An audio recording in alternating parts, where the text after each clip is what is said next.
Welcome to your favourite YouTube channel Amit Sharma SPSR। और आज हमारी रिवाइज्ड वीडियो सीरीज की नेक्स्ट वीडियो है क्लास 9 चैप्टर 1 और एक्सरसाइज 1.3। यहाँ हम बात कर रहे थे रेशनल नंबर की और अभी हम इस टॉपिक को ही आगे कंटिन्यू करेंगे। और ये जो हमारा टॉपिक है real numbers and their decimal expansions, तो इसमें हम अभी फिलहाल रियल नंबर्स में बात कर रहे हैं रेशनल नंबर की। तो रेशनल नंबर हमें पता है कि P/Q की फॉर्म में होते हैं, बट अगर वो P/Q की फॉर्म में है और हम उसको डेसिमल्स में एक्सप्रेस करना चाहें तो क्या होगा। तो यहां पे तुम्हें ध्यान रखना होगा कि जो रेशनल नंबर होते हैं, रेशनल नंबर्स को अगर हम एक्सप्रेस करते हैं, P/Q के नंबर को हम डेसिमल्स में एक्सप्रेस करते हैं, तो हमारे पास दो पॉसिबिलिटी बनती है। या तो टर्मिनेटिंग डेसिमल आएगा या फिर नॉन टर्मिनेटिंग डेसिमल होगा। लेकिन मैं तुम्हें एक्स्ट्रा में बता रहा हूं कि नॉन टर्मिनेटिंग डेसिमल भी दो तरीके के होते हैं, एक तो रिपीटिंग और एक नॉन रिपीटिंग, यानी कि एक तो रिकरिंग और एक नॉन रिकरिंग। जो हमारे रेशनल नंबर है, अगर वो P/Q की फॉर्म में हमें मिले हैं, जैसे सपोज हमें मिला है 7/5, और अगर हम 5 से 7 को डिवाइड करते हैं तो 5 1 5, 2 आया रिमाइंडर। अभी हम इसको फिर डिवाइड कर सकते हैं, डेसिमल लगा के एक जीरो बढ़ा लिया हमने, और 5 4 20। फाइनली रिमाइंडर 0 आ गया, यानी कि ये कंप्लीटली इससे डिवाइड हो गया और रिमाइंडर 0 आया। तो जब रिमाइंडर 0 आएगा तो समझ लो कि डेसिमल टर्मिनेटिंग है और उसमें डेसिमल्स के बाद जो डिजिट्स है वो फिक्स है, यानी कि अब इसको हम फर्दर और डिवाइड नहीं कर सकते। ये हमारा जो कंप्लीट आंसर है वो आ गया। क्वोशिएंट में जो डेसिमल प्लेस की डिजिट होंगी वो फिक्स होंगी। लेकिन अभी ऐसा केस भी हो सकता है, अगर हम 7 को 3 से डिवाइड करें तो हम देखते हैं कि 3 2 6, 1 रिमाइंडर। अभी अगर हम डेसिमल लगा के फिर कोशिश करें तो 3 3 9, 1 रिमाइंडर। अब हम देखेंगे कि ये 1 का प्रोसीजर फिर आगे भी वही फॉलो होगा, फिर हम एक जीरो लगाएंगे और 3 3 9, यानी 1 रिमाइंडर हमारा रिपीट होता रहेगा। तो इस तरह के जो डेसिमल्स होते हैं उसको हम नॉन टर्मिनेटिंग और रिकरिंग में काउंट करेंगे, क्योंकि यहां डिजिट्स वो बार बार रिपीट होना शुरू हो जाएंगी। तो इस केस में रिमाइंडर कभी भी 0 नहीं होगा। तो हम ये दो तरीके के डेसिमल को पाते हैं अगर हम किसी रेशनल नंबर को डेसिमल्स में एक्सप्रेस करें। यहां हम देखते हैं कि एक हमारे पास शॉर्टकट तरीका भी है कि अगर हम किसी रेशनल नंबर को बिना डिवाइड करे चेक करना चाहे कि उसकी डेसिमल फॉर्म कैसी बनेगी, तो उसके लिए हमें देखना होगा सबसे पहले कि जो अगर रेशनल नंबर है तो वो P/Q की फॉर्म में है, तभी हम डेसिमल की बात कर रहे हैं। तो अगर वो P/Q की फॉर्म में है तो हमें चेक करना पड़ेगा सबसे पहले कि P and Q are co prime. अगर P और Q को प्राइम है, if P and Q are co prime का मतलब they have no common factor other than 1। जैसे 7 और 5 ये को प्राइम है, जैसे 7 और 3 ये को प्राइम। हाँ, जैसे 6 और 12 तो ये को प्राइम नहीं है, क्योंकि यहाँ 6 और 12 दोनों 3 से डिवाइड हो सकते हैं और 6 से भी डिवाइड हो सकते हैं और 2 से भी डिवाइड हो सकते हैं। तो इनका मैक्सिमम बड़े से बड़ा कॉमन फैक्टर 6 हुआ, यानी 1/2। अब ये लोएस्ट टर्म में आया स्टैंडर्ड फॉर्म में, और ये को प्राइम है 1 और 2। तो इनका मतलब को प्राइम का मतलब अगर HCF 1 है तो उस केस में अगर हम प्राइम फैक्टर देखें, prime factor of Q is power of 2, यानी कि 2 की कोई पावर आ जाए, जैसे कि ये वाला केस है 7/8। अभी दोनों को प्राइम, और हम इसके फैक्टर देखते हैं 8 के, तो 2 की पावर 3 होती है और 2 की पावर 3 आ रही है नीचे, तो इसका मतलब ये टर्मिनेटिंग डेसिमल है। या फिर पावर ऑफ 5, जैसे ये वाला केस है 7/5, तो नीचे जो डिनोमिनेटर है वो 5 की पावर 1 है। या फिर और भी केस है कि 7/125, तो इस केस में 125 को हम देखें तो ये 5 की पावर 3 है।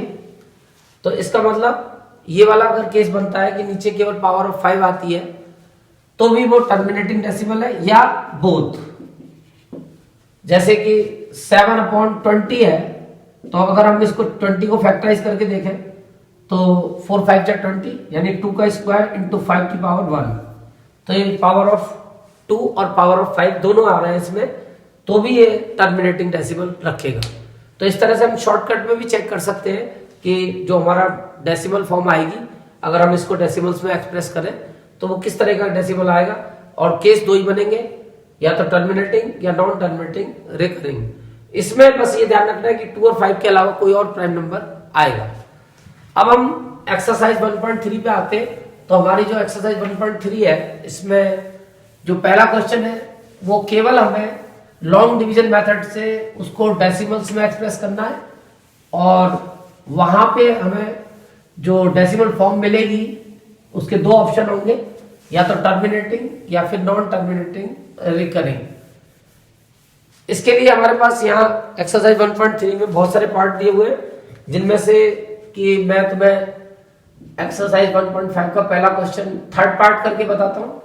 तो ये जो थर्ड पार्ट है हमें दिया हुआ है 4 होल 1/8। सॉल्व करेंगे तो 33/8, यानी कि 8 इंटू 4 32, और उसमें 1 ऐड कर देंगे। अब अगर हम 8 से 33 को डिवाइड करते हैं तो 8 4 जा 32, 1 रिमाइंडर। बट अगर हम डेसिमल लगाते हैं और एक जीरो बढ़ाते हैं तो अभी हम और डिवाइड कर सकते हैं।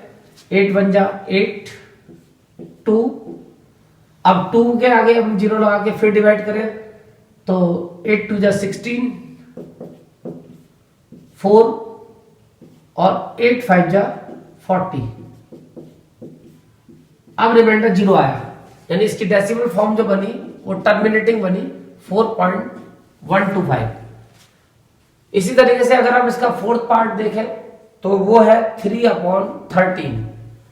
तो देख रहे हो कि इसके डिनोमिनेटर में पावर ऑफ 2 आ रही है, तो इसीलिए टर्मिनेटिंग है। बट इसमें पावर ऑफ 2 नहीं आ रही, या पावर ऑफ 5 नहीं है, तो इसका मतलब ये नॉन टर्मिनेटिंग है। अब इसको अगर हम डिवाइड करते हैं 13 से 3 को, तो पहली बात तो ये 3 13 से छोटा है तो डिवाइड नहीं हो पाएगा, तो डेसिमल लगा के हम जीरो कर लेते हैं। और 2 टाइम्स ये हो सकता है 26, 4, फिर जीरो लगा लिया। अब 13 3 जा 39, 1, फिर जीरो लगा लिया। अब ये डिवाइड नहीं हो सकता क्योंकि ये 10 जो है वो 13 से छोटा है, तो इसलिए अब हम इसको डिवाइड नहीं कर पाएंगे। तो एक जीरो लगा के एक जीरो और ले लिया हमने।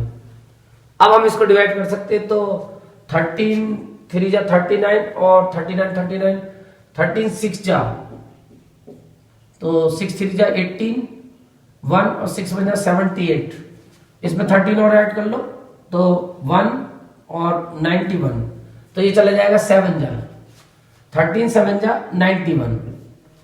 तो 91 को अब हम माइनस करेंगे तो ये 10 - 1 9, और 9 - 9 0, यानी 9 बचा। अभी ये डिवाइड नहीं हो पा रहा, फिर जीरो लगाएंगे। अब फिर देखेंगे तो अब अगर 7 जा करते तो 91 आएगा, ज्यादा हो जाएगा। 6 जा करते हैं तो 6 जा में 78 आएगा, और इसे माइनस करेंगे तो 10 - 8 2, और 8 - 7 1 12। फिर नहीं होगा, फिर जीरो लगा लेंगे, और 13 9 जा 117, 10 - 7 3, और ये केवल 3 आया। और जहां से हम चले थे शुरुआत भी 3 से करी थी, और अब ये फिर 3 आ गया है, तो अब आगे डिवाइड नहीं हो पाएगा, और ये फिर पूरा प्रोसीजर इसी तरीके से चलेगा। यानी कि जो हम अब जीरो लगाएंगे फिर 30 बनेगा, यानी यही सेम प्रोसीजर पूरा का पूरा फॉलो करना पड़ेगा। तो हम ये कह सकते हैं कि जब इसको डिवाइड करेंगे आंसर आएगा 2 3 0 7 6 9। अब फिर यही चलेगी 2 3 0 7 6 9, फिर आगे यही आएगी 2 3 0 7 6 9 डैश डैश, यानी यही आगे तक रिपीट होता रहेगा। इसको हम लिखना चाहे तो 0.230769, और इसके ऊपर बार आ जाएगी। तो इस जो रिपीटिंग ब्लॉक है, इस रिपीटिंग ब्लॉक को अगर हम ध्यान से देखें तो ये बार बार रिपीट होगा, तो इसको हम बार से इंडिकेट करके दिखा देते हैं। तो ये डेसिमल कहलाता है नॉन टर्मिनेटिंग रिकरिंग। अब इसके बाद में ये तो पहला क्वेश्चन है, बाकी के पार्ट अब तुम लोग ट्राई कर लोगे। अब हमारे पास आता है इसके बाद नेक्स्ट जो कॉन्सेप्ट है वो है सेकंड क्वेश्चन, और उसमें एक हमें जो नंबर दिया हुआ है वो डेसिमल फॉर्म में दिया हुआ है, बार की फॉर्म में, यानी एक नॉन टर्मिनेटिंग रिकरिंग डेसिमल दिया है, और उसका यूज करके हमें बाकी की कुछ वैल्यूज निकालनी है। जैसे हमें दिया हुआ है सेकंड क्वेश्चन में, फर्स्ट पार्ट मान लो मैं करता हूं कि 1/7 की वैल्यू दी है, यानी 7 से अगर हम 1 को डिवाइड करते हैं आंसर आता है 0.142857 बार। अब इसका यूज करके हमें बिना डिवाइड करे 2/7, 3/7, 4/7 एंड सो ऑन, इन सब की वैल्यूज बतानी है। लेकिन हमें यहाँ पे किसी भी केस में डिवाइड नहीं करना है, तो हम पहले इसको इस तरह से 2 को अलग कर देंगे और ये इस तरह से लिख लेंगे 2 × 1/7, या इसको करना है तो 3 × 1/7, इसको करना है तो 4 × 1/7। अब 1/7 की वैल्यू हमारे पास है, उसको डायरेक्टली पुट कर देंगे 0.142857 बार, और इन दोनों को मल्टीप्लाई करके हमारा आंसर बन जाएगा 7 × 2 = 14 और 2 × 5 = 10 और 1 11, 8 × 2 = 16 और 1 17, 1 2 × 2 = 4 और 1 5, 2 4 = 8 और 2 1 = 2, और इसके बाद फिर बार लगा देंगे। इसी तरीके से यह आंसर निकालना है तो 3 की मल्टीप्लाई 0.142857 से फिर कर देंगे।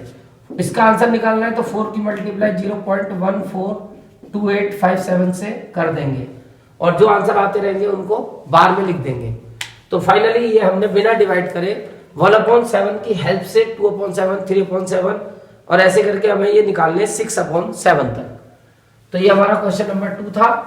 अब इसके बाद हमारा एक बहुत ही इंपॉर्टेंट क्वेश्चन है कि अगर हमें कोई टर्मिनेटिंग डेसिमल मिल जाए या फिर हमें नॉन टर्मिनेटिंग रिकरिंग डेसिमल मिल जाए तो हम उसको फिर P/Q में कैसे एक्सप्रेस करेंगे।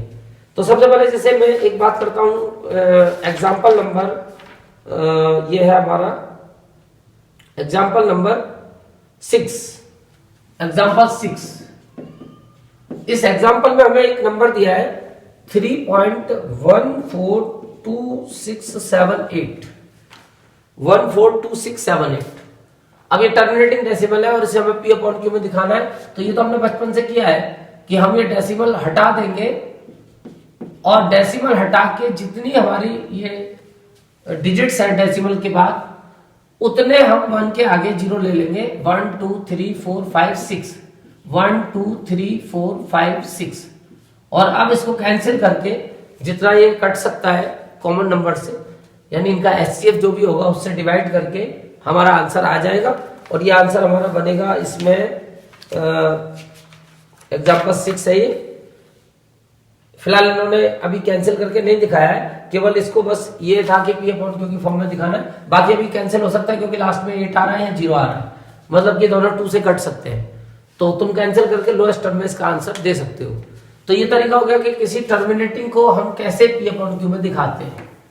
अब बात आती है किसी नॉन टर्मिनेटिंग को हम P/Q में कैसे दिखाते हैं। तो हमारे पास मैं 2 नंबर एक साथ लूंगा, इसका एक मैं फर्स्ट पार्ट लेता हूं क्वेश्चन नंबर 3 का 0.6 बार, और एक मैं इसका सेकंड पार्ट लेता हूं 0.47 बार। तो ये मैंने 2 पार्ट लिए और इन दोनों को मैं P/Q में एक्सप्रेस करके दिखाता हूं। तो इसके लिए क्या है कि हमारे पास 2 केस बनते हैं। यहां पे तुम देखते हो कि डेसिमल के बाद जो रिपीटिंग ब्लॉक है, जो डिजिट्स बार बार रिपीट हो रही है, वो पूरा का पूरा बार में है। डेसिमल के बाद की सारे डिजिट के ऊपर बार है, बट यहां हम देखते हैं कि डेसिमल की जो बाद की एक डिजिट है उसके ऊपर बार नहीं है। तो इसीलिए हमारे पास 2 केस बनेंगे। तो इसको हमें क्या करना है, सबसे पहले इस फॉर्म में क्वेश्चन को कन्वर्ट करना पड़ेगा। इस वाले क्वेश्चन को पहले इस फॉर्म में लाना पड़ेगा। हमने लेट कर लिया इसको x = 0.6 बार और इसको डाल दी फर्स्ट इक्वेशन। बट यहां पे अगर हम इसको लेट करते हैं x = 0.47 बार, तो अब हम देखते हैं कि इस दोनों क्वेश्चन में डिफरेंस आ रहा है कि यहां डेसिमल के बाद रिपीटिंग ब्लॉक है, बट यहां डेसिमल के बाद एक डिजिट ऐसी है जो रिपीटिंग ब्लॉक में नहीं आ रही। यानी बार जो है वो इस पे 4 पे नहीं है। तो यहां पहले तुम्हें इस डिजिट को डेसिमल के इधर शिफ्ट करना होगा, यानी हमें क्वेश्चन को इस फॉर्म में लाना पड़ेगा। अब इसके लिए क्या है कि अगर एक डिजिट है उसको हमें शिफ्ट करना है तो 10 से मल्टीप्लाई करेंगे, 2 डिजिट है तो 100 से मल्टीप्लाई करते हैं, तो हम इसको 10 से करते हैं। लेकिन क्योंकि यूक्लिड का तुमने कॉन्सेप्ट पढ़ा है अभी क्लास 9th में ही आएगा, हाँ यूक्लिड चैप्टर 5 में, तो वहां उनका एक कॉन्सेप्ट था कि किसी भी इक्वेशन को बोथ साइड किसी भी कांस्टेंट डिजिट से मल्टीप्लाई या डिवाइड कर सकते हैं। तो हम बोथ साइड मल्टीप्लाई कर देंगे, multiply by 10 on both side, करना दोनों तरफ है। तो 10 से हम इधर भी मल्टीप्लाई कर देंगे और 10 से हम इधर भी मल्टीप्लाई कर देंगे। अब ये हो जाएगा 10x इक्वल, जब 10 से मल्टीप्लाई करेंगे डेसिमल इधर राइट साइड शिफ्ट होगा 4.7 बार। अब ये हम देखेंगे कि ये दोनों क्वेश्चन एक जैसे बन गए। अब ये क्वेश्चन में भी डेसिमल के बाद बार है और ये क्वेश्चन में भी डेसिमल के बाद बार आ रही है। अब इसके बाद जो हमारा पैटर्न होता है कि इस रिपीटिंग ब्लॉक में से हमें जितने डिजिट के ऊपर रिपीटिंग ब्लॉक लगा हुआ है उनका एक ग्रुप इधर लेना पड़ता है। अगर एक डिजिट पे है तो एक डिजिट हमें इधर लेनी है, अगर ये रिपीटिंग ब्लॉक के नीचे 2 डिजिट है तो उनको इधर लेनी है। यानी जितने डिजिट के ऊपर रिपीटिंग ब्लॉक है उतनी डिजिट को भी हमें लेफ्ट साइड शिफ्ट करना है। यानी कि अब एक है तो डेसिमल को एक प्लेस इधर लाना है, क्योंकि इस बार का मतलब होता है, मैं तुम्हें एक्सप्लेन करके दिखा दूं, 0.6666 डैश डैश डैश। ये हमारी एक तरीके से बार का मतलब है। अब इस बार में क्योंकि एक ही डिजिट के ऊपर बार थी तो एक डिजिट को अभी हमें इधर शिफ्ट करना है। अब अभी मैंने बताया एक डिजिट को शिफ्ट करना है तो डेसिमल को एक प्लेस राइट साइड लाने के लिए 10 से मल्टीप्लाई करते हैं। अगर बाई चांस ये 2 डिजिट होती, थोड़ी देर के लिए अगर यहाँ पे 2 डिजिट होती तो 100 से मल्टीप्लाई करते, और अगर 3 डिजिट होती तो 1000 से करते। अब फिलहाल एक डिजिट को हमें इधर लाना है तो हम इसको फिर से मल्टीप्लाई करेंगे, multiply by 10 on both side. तो 10 इंटू एक्स और 10 इंटू 0.666 बार। अब इसको अगर हम देखें तो ये हो जाता है 10x equal 6.666 dash dash dash. अब तुम चाहो तो इस 6.6 डैश डैश डैश को वापस 6 की बार कर सकते हो, तो ये हो जाएगा 10x इक्वल 6.6 बार। यानी कि बार को तुम ऐसे समझो एक समुद्र होता है और समुद्र में से अगर तुम एक बूंद पानी निकालते हो तो वो कोई फर्क नहीं पड़ता। सेम ऐसे इस बार के ग्रुप में से अगर तुम कितनी भी डिजिट को इधर शिफ्ट करोगे पर बार वही रहेगी, क्योंकि इनफाइनाइट 6 है। यही सेम काम हमें इधर करना है, क्योंकि यहां भी एक ही डिजिट है। तो रिपीटिंग ब्लॉक में तो एक बार 10 से इंटू करनी है, 2 डिजिट है तो 100 से करनी है, 3 है तो 1000 से। तो इसको भी हम मल्टीप्लाई कर देते हैं, multiply by 10 on both side. तो इधर जब 10 से इंटू करेंगे तो अब जो इसकी कंडीशन होगी, मैं डायरेक्ट कर रहा हूं, तुम भी डायरेक्ट कर सकते हो, 10 इंटू 10 100x, और 10 की जब इससे इंटू करेंगे तो एक 7 इधर आ जाएगा, 47.7 बार। बार खत्म नहीं होगी, बार लगी रहेगी।